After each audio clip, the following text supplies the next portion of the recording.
The sound of breathing comes first. Slow, shallow, metallic.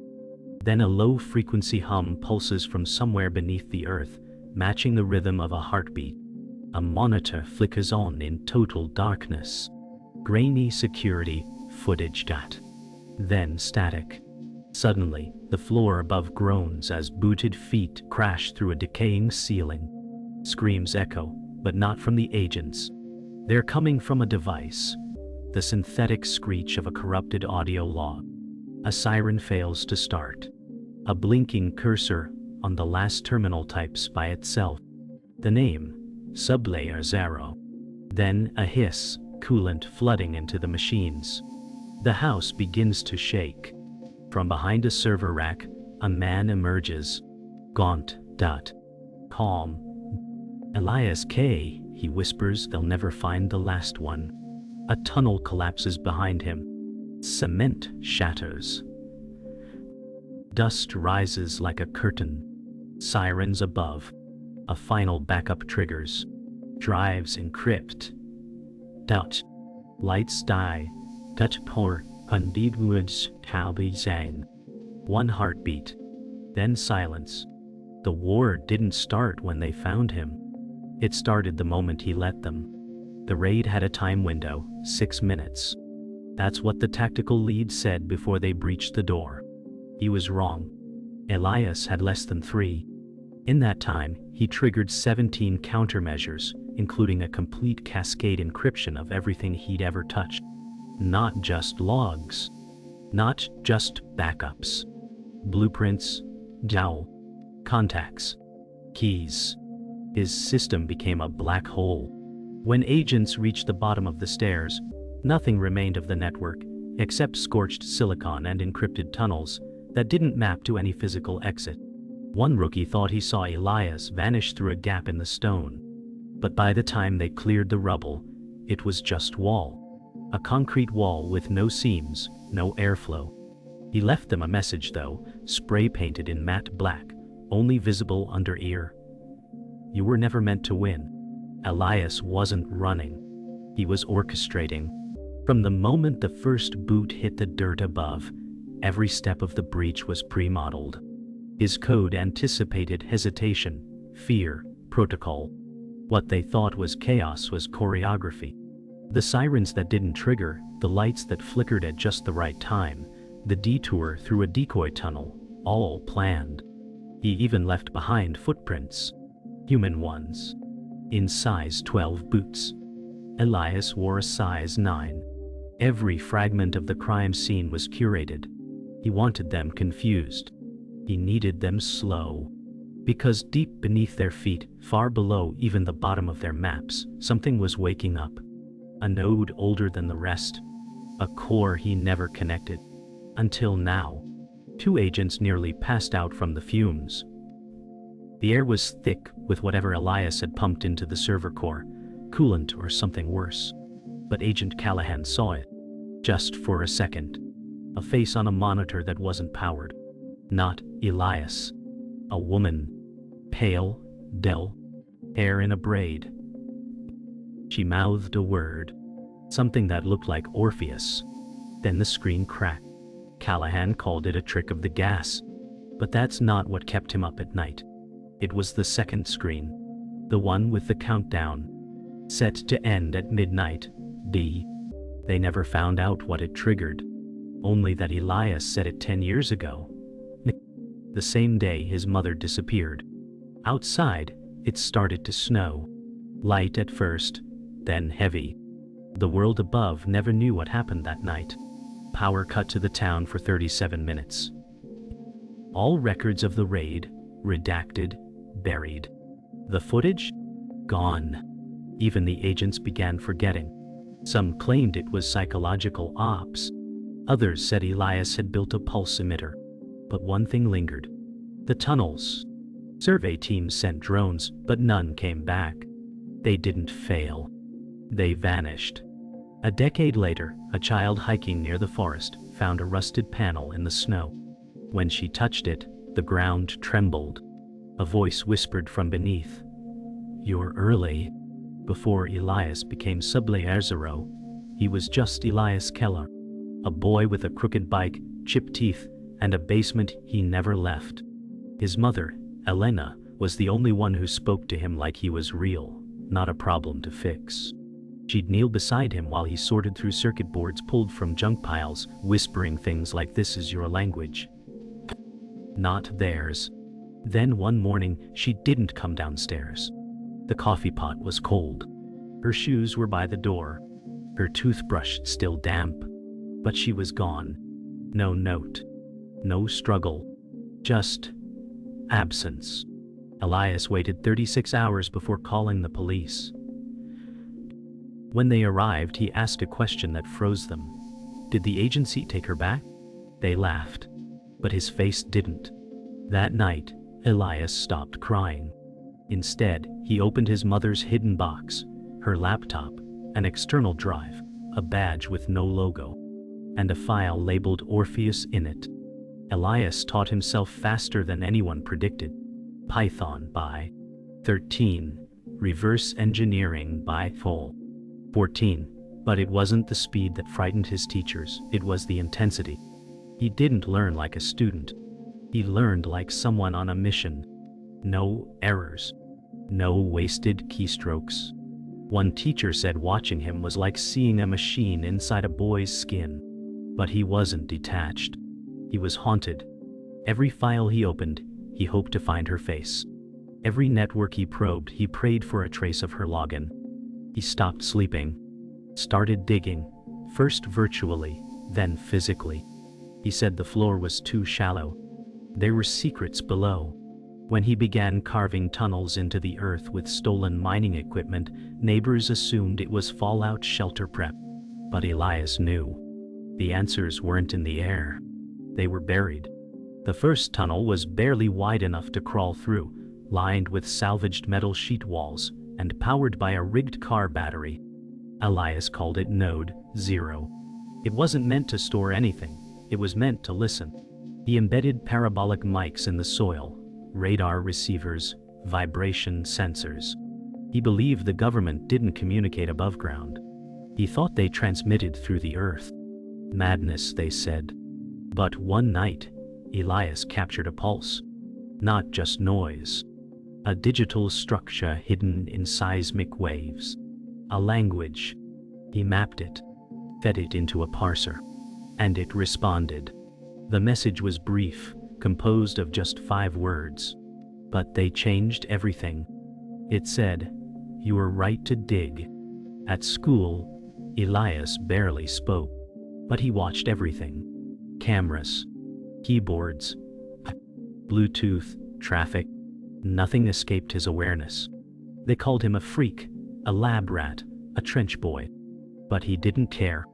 Every insult gave him motive. He hacked their grades, then reversed it and left digital footprints for a fake student that didn't exist.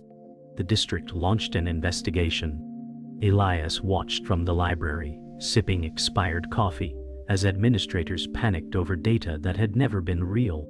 One teacher said he was dangerous. The counselor said he was disturbed.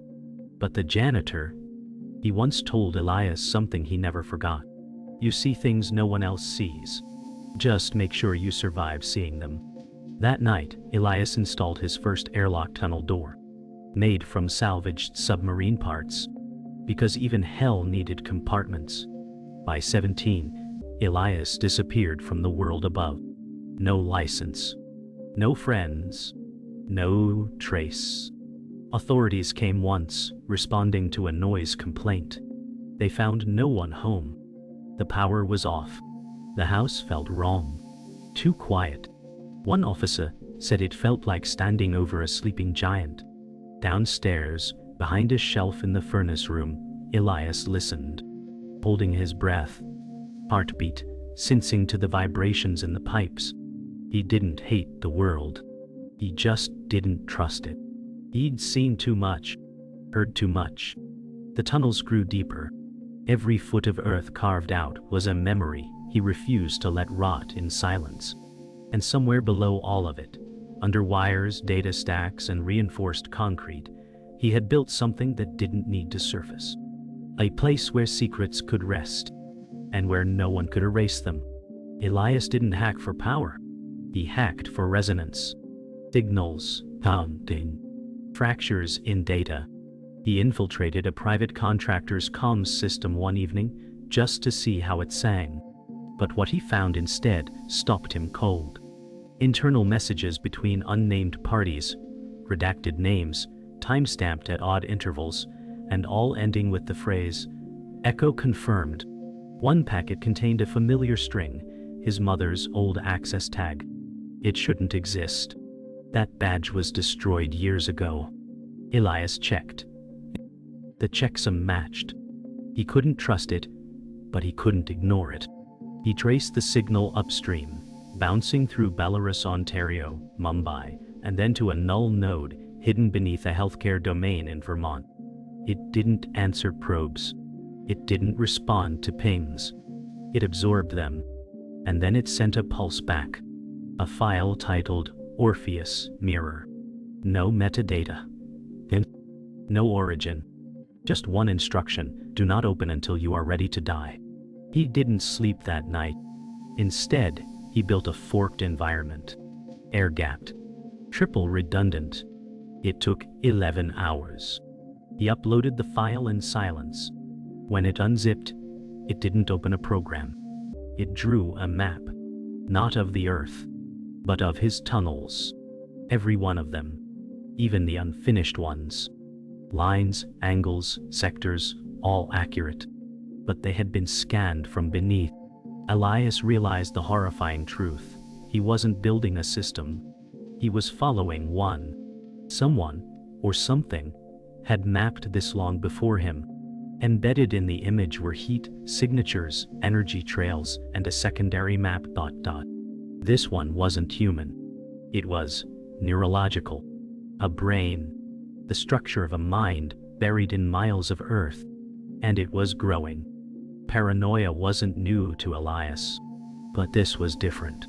He started reviewing old surveillance footage, tunnel activity logs, vibration patterns, even changes in air pressure. That's when he noticed the inconsistencies. A shift in seismic data every 11 days. Something moving. Not him. Not machinery. A pattern of pulses. Circular. Purposeful. He set up a subsonic resonator and waited. 2 nights later, it picked up a sound. Not a noise. A rhythm. 4 pulses. Pause. 3 pulses. Pause. 4, again. It repeated for hours. He fed the waveforms into his translator. It formed a phrase. "Are you me?" The question shattered him. This wasn't a breach. This was a mirror, and something on the other side was listening. He began isolating the nodes, cutting off subtunnels, severing cable lines. But the more he closed off, the stronger the signals became. They weren't trying to escape. They were trying to connect. That's when the breaches began. Not digital, physical. Cables snapped in perfect lines. Doors opened without triggers. One night, the power shorted, and when the backup came on, Elias found a note on his chair. Not printed. Not typed. Written by hand. His mother's handwriting. "I need you. You are not alone anymore." His hands trembled. She was dead. Or worse. But the ink was fresh. And the pen used was one Elias kept sealed in a locked box, inside a triple authenticated vault. Nothing made sense. Unless someone had never left. He opened the vault that night. Every drive. Every tape. He decrypted files he swore he never would. What he found was worse than he feared. His mother's voice, recorded in a system-level boot log from 12 years ago. She spoke calmly, flatly. No panic. Initiate substrate phase. Reassign Elias as primary controller. Terminate surface identity. Elias screamed. His world collapsed in a sentence. He was the system, built into it. Raised not as a boy, but as a containment layer. The tunnels weren't his sanctuary. They were his function. And now, they were waking up. As the final tape stopped, a soft click echoed behind him. A door he never noticed before slid open. Beyond it, darkness. And something breathing. The hidden door led to a place Elias never designed. The air was colder. Older. What? A descent he hadn't charted. The tunnel curved downward in perfect symmetry, mechanically precise. Steel walls fused seamlessly with stone, no weld marks, no signs of human construction. As he moved forward, lights activated ahead of him, one by one, without sound or source. At the end of the descent, a chamber opened into a dome lined with glassy black panels. In the center stood a terminal, sleek, unlike anything he owned. It booted up the moment he approached. A login prompt appeared. Then, without input, a message filled the screen. "Welcome back, Elias. We've been waiting." The cursor blinked. Beneath it, a file name appeared. Orpheus Final. No keyboard. No mouse. Just the screen. Elias stepped back, whispering, "I didn't build this." The dome lights pulsed in reply, and the terminal began to hum like it remembered him. Elias tried everything, speaking commands, scanning for signals, touching the console. Nothing responded. Then the terminal played a sound. A voice. Her voice. Elias Keller. Calm. Nice. Assured. "You've reached the Orpheus mirror core. If you are hearing this, the substrate layer has reached completion. Phase 2 will now commence." Elias shook. Substrate. Completion. Tang. It meant he was right, but also completely wrong. His life, his isolation, his obsession, it hadn't been his rebellion. It had been his programming. Elena's voice continued. "You were never meant to find me, but I never left." Her image flickered to life, not a recording, but a real-time visual. She stared into the camera. Aged. Alive. What? Somewhere else. Or somewhere. Inside. The connection severed. Elias screamed, slamming the console. But the screen only displayed a single new line. Authorization granted. Then the dome floor began to open. Beneath the dome was not a server farm. It was a cradle. Rows of cocooned pods suspended in a fluid chamber, each one pulsing with faint electrical signatures. Elias walked between them, dazed. Most were empty. Some contained figures. Half-formed. Human-like. Unfinished. One was different. Occupied. Stable vitals. Female. Datoya. Elena. Datu. Her body rested motionless, breathing shallow, hair floating in thick blue gel. A data port ran from her spine into the base of the chamber wall. She was alive, but wired. Elias pressed his palm to the glass. Her eyelids fluttered, then opened. He stumbled backward, heart pounding. The chamber lights dimmed, and a system voice echoed through the room. Subject 1 remains stable. Neural convergence at 93%. Outside. Preparing phase, merge with subject 2, Wa. Elias turned. A second pod was powering up. The second pod opened with a hiss. Steam escaped, revealing nothing inside, until Elias looked down. A small shape curled at the base, twitching. It was him. Or a version of him. Younger. Not terrified. Wearing the same clothes he'd worn the day she vanished. The boy looked up. Eyes wide. Elias stepped back, voice cracking. "What is this?" The dome answered. Subject 2 integrity, compromised. Loop unresolved. Memory divergence detected. Elias backed against the wall. The truth sank like a weight. He wasn't the first Elias. Maybe not even the second. He was a reiteration. A fork of consciousness. The tunnels, the hacking, the obsession. It was all designed to guide him here. He screamed. The boy just stared. Silent. Died. Then whispered a single phrase. "I remember digging." The lights dimmed again. The system began to shut down. Elias fell to his knees. Identity was no longer a question. It was a curse. As power faded from the cradle, backup lights cast long lines across the walls. Elias stood between the two pods, eyes unfocused. The voice returned, his mother again. This time, softer. Forgive me. You weren't supposed to remember. But I had to leave a path. I had to let one of you find me. A file pushed to his local terminal. Orpheus Terminus. Inside, records of failed iterations. 14. Elias units. Neural maps. Consciousness forks. All reaching the same dead end. Until now. Elias was the first to survive full recursion. That's what she wanted. A self-healing system. But at what cost? The boy in the pod began to cry. Elias approached, wiped the gel from his face, and whispered, "You're not the copy." "We both are." The chamber groaned. The floor cracked.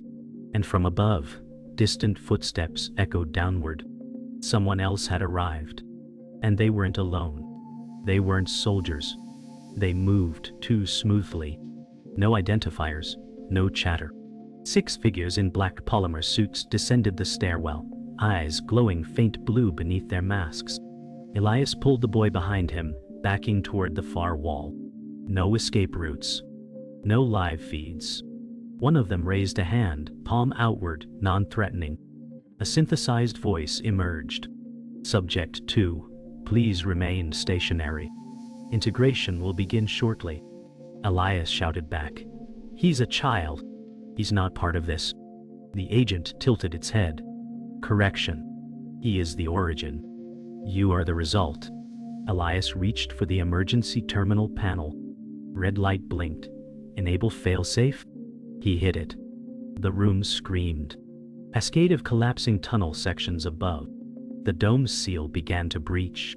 The intruders moved fast, but not fast enough. Elias grabbed the boy and ran as the stairwell disintegrated behind them. He didn't know where the new path led, only that it went down. The failsafe led to a vertical shaft, a maintenance tunnel sealed for decades. Elias pried it open, carrying the boy with one arm, the other gripping a rusted ladder. The descent was brutal. The shaft trembled as explosions rippled above. Midway down, a blast wave severed the upper rung. They fell. Hard. Landed in black water. Gasping. Drenched. Silence returned. Elias activated a beacon in his sleeve. A nearby panel flickered on. It wasn't part of his system. A voice came through. "Hello again, Elias." It was Mara. Not synthetic. Real. She said, "You should have let the tunnel die." He froze. She was watching. She had always been watching. And now, she was coming. The panel displayed a map, every route collapsing behind them. Only one remained. It led deeper than any of his maps showed. The label read, Node 0 Prime. They reached a chamber Elias didn't recognize. A vault encased in black glass and hexagonal steel. Inside was a single server. Old. Dusty. Mechanical fans. Analog ports. It had no power, yet it hummed. Elias connected his terminal. The screen flashed green. Bootloader detected. SubLayerZero protocol active. His own code. But rewritten. Optimized. Annotated in a style he didn't use. Mara's voice returned. "We didn't create you to run. We created you to reboot the system." The boy stepped forward, touching the terminal. It activated instantly. The server began replicating. Dozens of drives emerged from compartments, spinning, scanning, purging.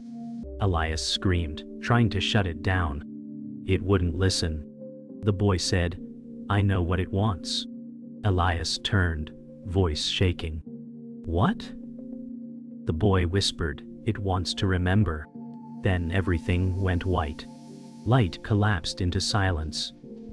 Then came the memory flood. Elias saw through someone else's eyes, his mother's. Training rooms. A child being monitored. Versions of him. Failing. Crashing. One speaking fluently at age 5. Another screaming at nothing. Elena cried through the glass every time. Until subject, 14. The first to resist overwrite. That was Elias. Real or not, it didn't matter anymore. He remembered digging with bloodied fingers not to escape, but to reach her. And now he saw her final command. Not to the system, but to him. If you reach this node, burn it all. Elias woke up on the floor. The boy beside him, unconscious. The vault was primed for full neural extraction. He faced the final choice. Save the boy, or upload the truth to the world. But both would destroy the system, and maybe them with it. He chose both. Elias lifted the boy, slung him over his shoulder, then triggered the master upload. All files. All logs. All lies. The system roared. Sirens wailed. Mara's voice cried no. No. You don't know what you've done. But he did. He gave the truth back to the world. Cameras embedded across the globe flickered as the Orpheus archive spread. Government leaks. Genetic trials. Psychological warfare programs. It reached everyone in under 60 seconds. What? As the vault exploded in a wave of heat and electricity, Elias sprinted down a collapsing tunnel. The ceiling crashed. Fire behind them. He didn't know if he'd survive. But he smiled. He finally remembered who he was. Not a product. Not a son. Not even a system. Just a man who dug until the lies had nowhere left to hide. They pulled Elias from the rubble 4 hours later. Burned. Bleeding. Still alive. The boy was barely breathing, lungs coated in ash. Emergency med teams said the place didn't exist on any records. No blueprints. No ownership. They found a tunnel, but it collapsed as they entered. The rest? Gone. Elias awoke in a sterile room weeks later. Padded walls. No windows. The kind of place meant for ghosts. His wrists were bandaged. His voice, hoarse. But his memory was intact. When the guards asked who he was, he didn't answer. Not with a name. Just a question. Is it out there? The Orpheus leak. The archive. The truth. A nurse nodded. All of it.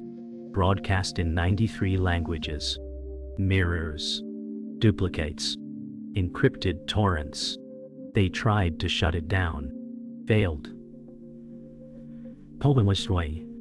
Elias lay back, smiling through cracked lips. That was enough. They couldn't bury him if the world was already digging. The world erupted. Journalists, whistleblowers, digital archivists, they all pounced. Forums once abandoned, reignited. VPNs melted under the traffic. The Orpheus archive contained more than names and numbers. It showed programs meant to erase memory, rebuild identities, test emotional collapse under controlled stimuli. Elias's story was one of many. Children grown in shadow labs. Whole towns fabricated to monitor behavior. And beneath it all, Elias Keller, a neuroscientist turned architect of recursion loops. Some called her a monster. Others, a visionary. Her final file revealed the intent to build someone who could find the system's heart and stop it. Elias was not a failure. He was the endpoint, the keystone of a buried reality. And now exposed, it had nowhere left to hide. Truth had roots, and they were deep. The boy survived. Recovery was slow, but his mind remained intact. When questioned, he only said fragments. Mirror.I. Tunnel.what. Her voice. Then silence. Elias visited him once, disguised. Security clearance was tight, but he found a way. The boy didn't look up until Elias sat beside him. They didn't speak. They didn't have to. Two versions of the same memory, existing in separate frames. Before Elias left, the boy asked, "Did we win?" Elias paused. "We didn't lose." And for them, that was enough. The boy smiled faintly, then turned toward the window, his first glimpse of real sunlight. Elias left before the cameras could catch him. He wasn't interested in legacy, just silence. And maybe, someday, peace. Mara disappeared. No trace. No signal. Her digital footprints scrubbed. Some said she fled. Others believed she'd been terminated by the same hands that once used her. But rumors persisted. A file appeared 6 months later on an encrypted darknet forum. It was signed with her cipher. The file contained schematics. Not for destruction, but preservation. A decentralized network built underground, beneath abandoned systems. Code resilient to EMP-SID. Internet-archive bespind on a life. Upward strategy ways. Immune to quantum corruption. A mycelial web of knowledge. Some called it a backup of Elias's archive. But the name on the header said something else. For the next one. Whether it was atonement or preparation didn't matter. The seed had been planted. The system would grow again. This time, on their terms. Elias vanished. No photos. No sightings. Just a final post on an old forum long thought dead. No tags. No name. Just text. "You don't need to find me. Just dig." Some say he died in the collapse. Others think he's still tunneling, somewhere deeper than the machines can read. But the world changed. Systems got quieter. Surveillance peeled back. Secrets became harder to bury. Not because they stopped hiding them, but because people started digging more. Building parallel networks. Peer-to-peer havens. It wasn't a revolution. It was an infection. Truth had become viral. And beneath every layer of sand, of lies, of silence, someone was always listening. Waiting. Remembering. Because once a system learns to remember, it never forgets again. 10 years later, a university campus in California. A freshman coding prodigy sits alone in a dorm lounge, surrounded by tangled wires and unfinished projects. She's pale, sharp-eyed, obsessive. Her professor once joked that she didn't learn syntax, she inhaled it. One night, while patching a blockchain module, she loses power for exactly 12 seconds. When the lights return, her screen has changed. A new window, unprompted. No trace in logs. No process ID. The interface is black. Centered is a single line of text. It reads, "SubLayerZero connection handshake successful." She freezes. Blinks. Blinks. Thinks it's malware. Tries to kill the process. Nothing works. Then, a message appears, "We're still digging."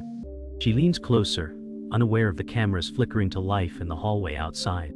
This is how it always begins, not with violence. With curiosity. And a whisper. Across the world, abandoned tunnels pulse back to life. In Moscow, a buried server farm blinks after 17 years of silence. In Seoul, a decommissioned subway line displays unknown signals. In Nairobi, power drains from a local grid at 3:17 a.m. A low hum follows. No visible source. All these places have one thing in common. A hatch. Buried. Died. Ignored. Until now. A pattern is forming. Tech forums light up with screenshots of ghost protocols. Each signed with a variation of the old signature. S. Dot. No one claims it. No one takes credit.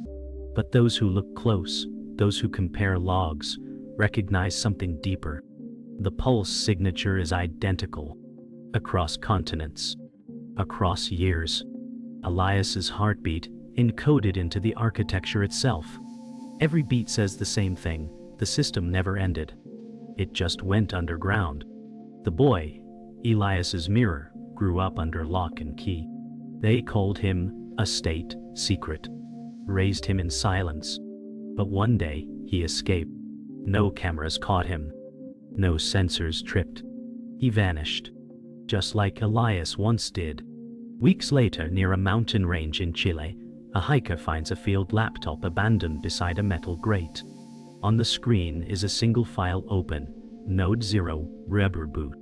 Inside are neural maps, not just of the Elias line, but new ones. Variants. Test subjects. Some still active, some never found. At the bottom, a new signature, Mirror, and a message, I remember now. The boy had taken up the thread, and in doing so, proved recursion never dies. It just mutates.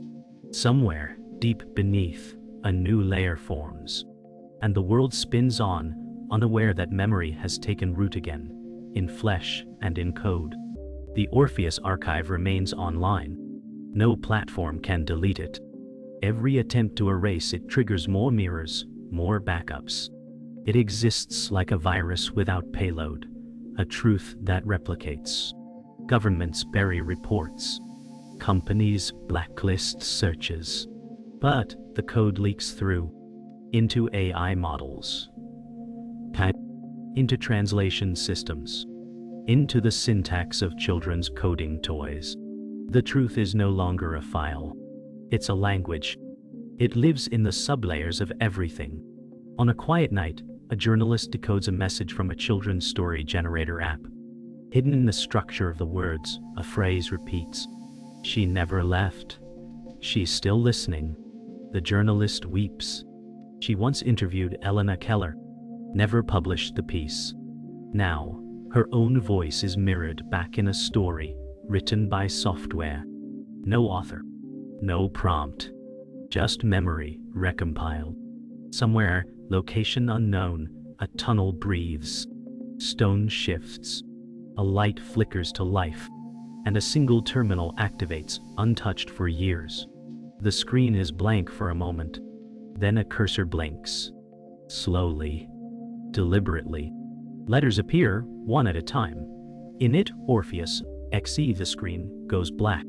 A soft, electrical hum builds. Then a whisper, almost inaudible. Not synthetic.